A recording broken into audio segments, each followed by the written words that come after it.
fine art, Native American fine art. I'm going to be here, but I'm going to point to things, and so I'm going to get up and move around a little bit. I wanted to do this piece on art, fine art, because I think people misunderstand a lot about what Native Americans go through to do their art. So some of these things I have here are very old. This is a very, very old parfleche. This is a newer parfleche. Most of these things that you'll see here are containers of some sort. These are baskets.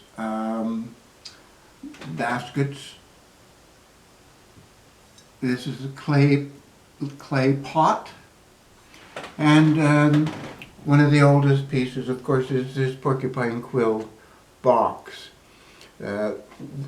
Porcupine quills was one of the original art elements that people put together to make design. Boxes like this, they're for things to be inside, and inside this particular box is an arrow straightener. They were for protecting and keeping things. This would be from the Woodlands area, but because it's got birch bark in it. This particular piece here, this is an old parfleche box, and this is one that's new, and it has fringe. The old one does not have fringe.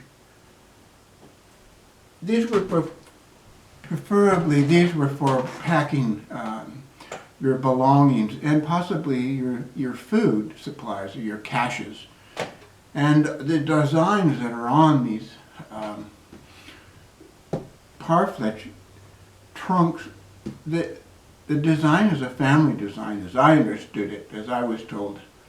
Now, this belonged to my grandpa's family, and they're from Santee, Nebraska, where they are now. My grandma's family, they're from over to Soap Creek in Montana. They're Crow. And what my grandma told me was that all of the old parfleches and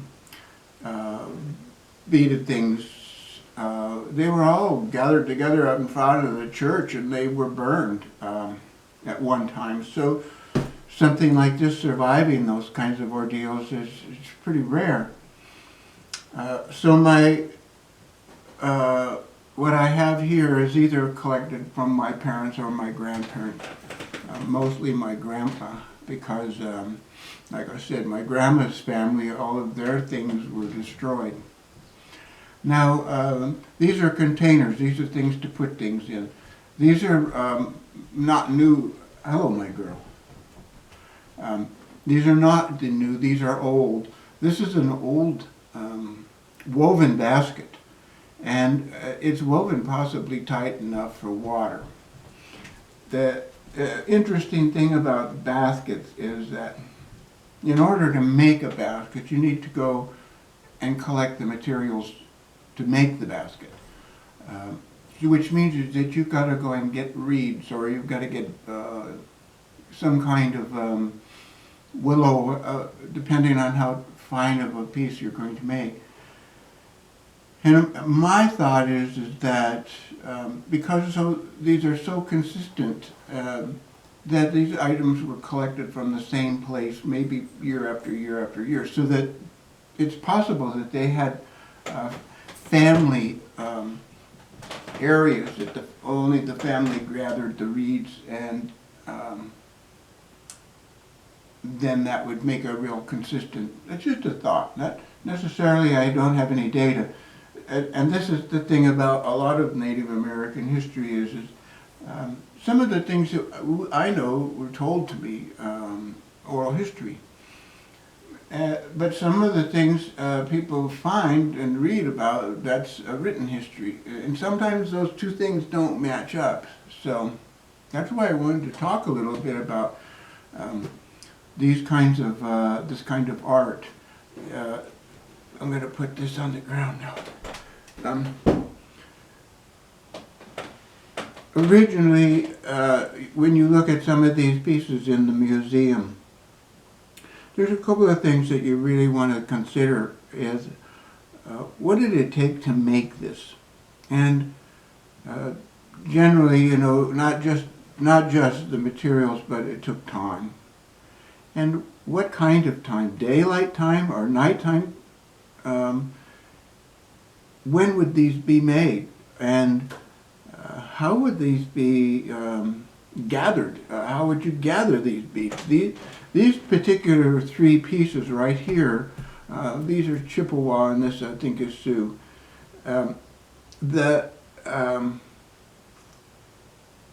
Gathering the beads, when would you gather them? You don't have a store, you don't have a market. So things you are going to need are you're going to need a needle, you're going to need thread, and you're going to need beads. And not only that, you're going to need to figure out how to apply these things. So those are some research projects that people could really get their teeth into, and I think would really be interesting is to research who taught some of these appliques. Well, we know applique was taught by the Black Robes, but how do, you know, who taught all of these other people? Was it taught by the trader? Did the trader teach people how to bead? So those are good, really interesting pieces. And when you look at these pieces in the museum, also what I'd like you to look at is the dating and identification. Identification has been just really lame, in my opinion, in the museums. And we now have native researchers in there. I think that we'll probably clean some of that up in the future. In the past, people just really didn't pay attention to, you know, who made the piece.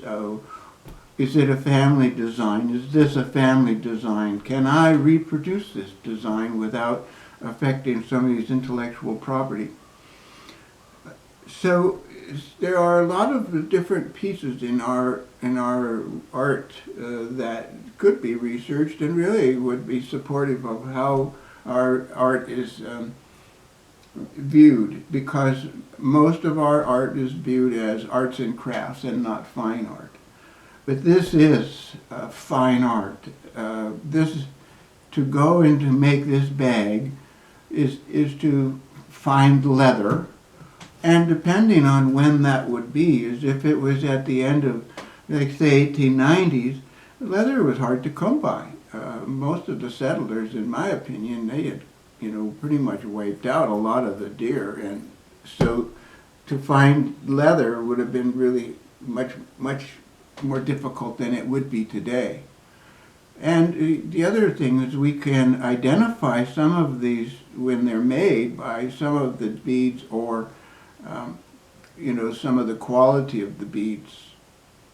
But again, like I say, you know, there are individuals that claim to know all of these things, and I don't know. I don't claim to know any of that. All I know is that my mom did beadwork.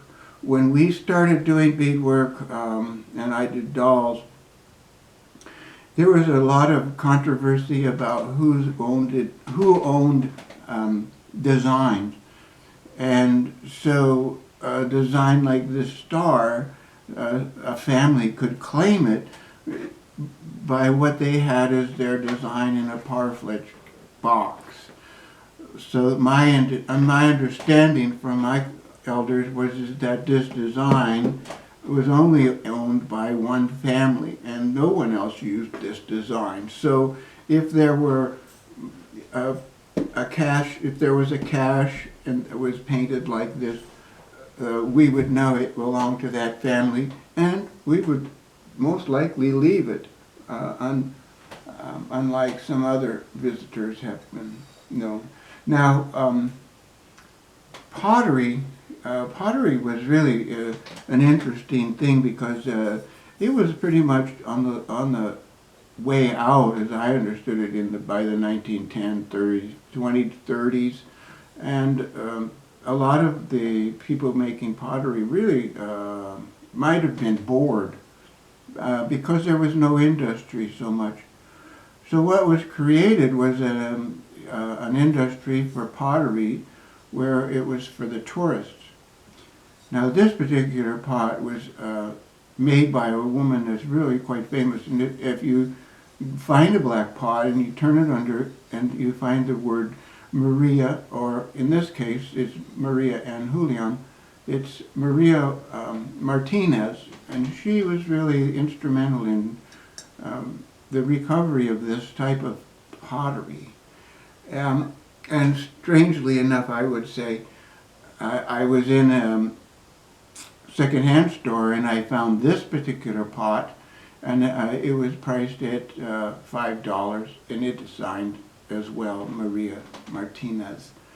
So for $5, I think that's a pretty good buy. Now, designs were family's property, and we recognized that. A lot of us we decided we would honor other people's designs, and we would quit making some designs. And so my mom, who was a beader, my dad would design new designs for her to put on beadwork. And those are a couple of of my dad's design. So often you find these things in your collection of stuff, and you like open it up and you look inside, oh wow, there's something inside. That's what these are for.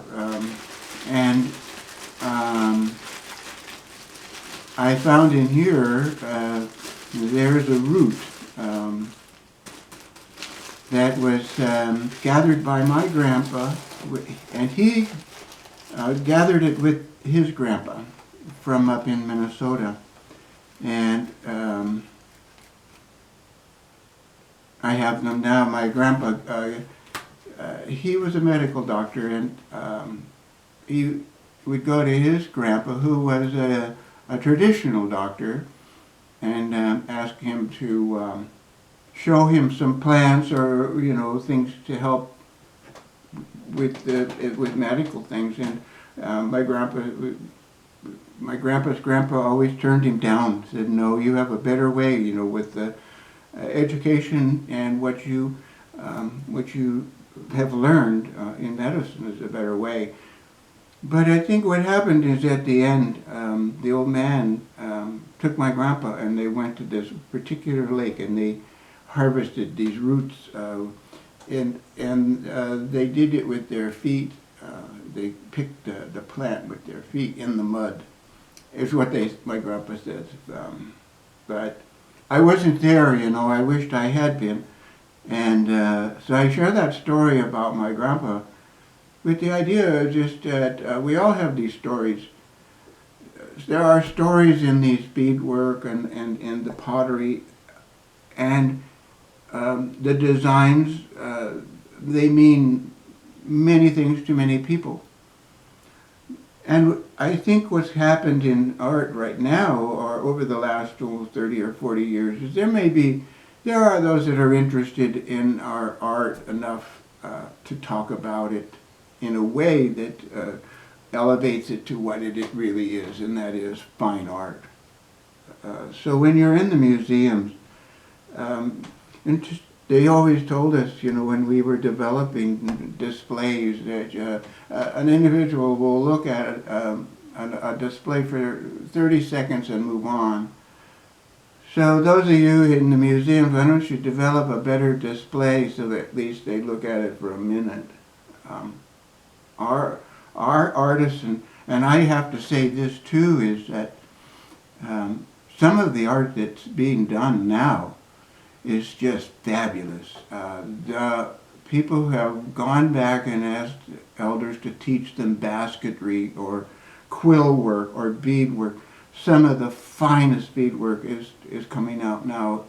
And I encourage people to, look up and try to find native artists that are doing traditional art, and buy their support their craft, because these individuals, that's sometimes the only thing that's feeding them or their family.